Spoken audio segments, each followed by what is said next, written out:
through with everything. The program came that night, and people were jumping and dancing. Where I was sitting on the altar, I look at the congregation, I look at everybody, I smile, and in a couple of while I felt sad again, because after this conference, so I'm also going to take wheelbarrow and pack them back. And after the whole thing after we finalized the program, I had to wait for people to go, so that they won't see the man of God who just preached melodiously and powerfully, packing instrument, nobody to help. They ran. People that won't support and have pains to the ministry, they are everywhere in church.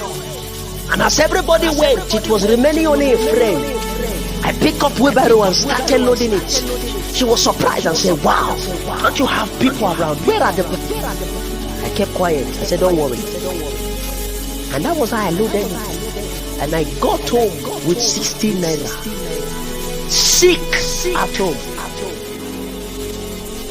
But I didn't even say, or I didn't even cut off the program never to host it again, because it is a vision that the Lord has placed in my hands years ago. Listen to me, don't add pain to the pain of your pastor. Sometimes the same people the pastor raised up are angry at his liftings and success, and are doing everything to bring him down. Yet the man of God will still have to love them and keep blessing them in church. Sometimes in the service, everyone is jumping and praising God for the great move of God in the church. Yet there are people waiting to see the pastor for their delayed payment for the ongoing project in church. Sometimes a committed church worker, very close to the pastor, passes on to glory, and everybody is blaming the man of God and saying, "Pastor, why?" As if the pastor is the one that gives and takes life. If there are no miracles happening in church, some of them will say the pastor is not called or has lost his fire. The day they start seeing and experiencing the marvelous waves, signs and wonders everywhere, there some of them will say the man of God has soiled his hands with wrong things. I don't trust him any longer. The way the signs are happening, you have to be very careful. Very careful. Please stay with me. In a few minutes we'll be leaving here. Don't be a burden to your pastor.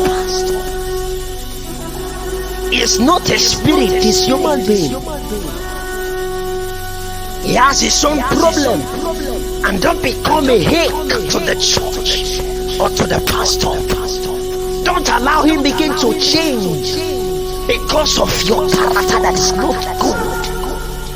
Don't allow him begin to make certain decisions because of your character that is not good. Don't be a pain, a burden to the church. Don't discriminate or disvalue his anointing. Don't ride on him. No matter how many years you have spent in church, or how many years the man of God is, be he a small boy or an aged man, he has been given the mandate to pilot you into your destiny.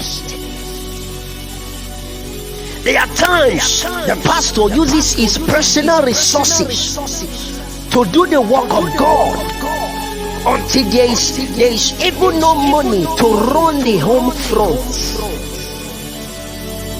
Yet he can't tell anyone.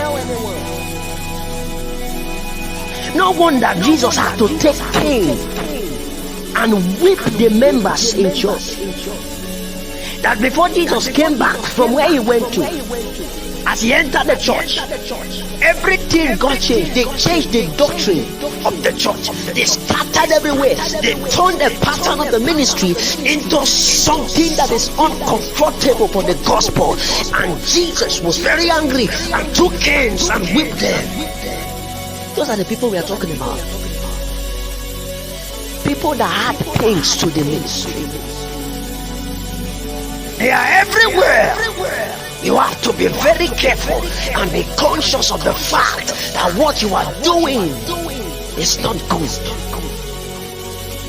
We have them in the deaconess department, the deacon department, the elders in church, the choirs, the pastors. We have them in every department in the church. These people,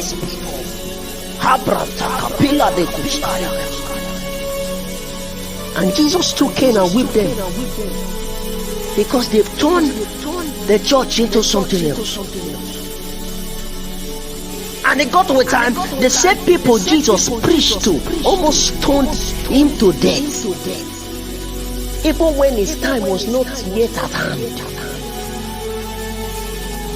The same people, they perform miracles. They've seen signs and wonders. These are the busters in church. Their members, as you can see, there are too many pains your man of God is going through. Do you think he will be like that forever? Because he has no money or what? No. Whip him in trouble.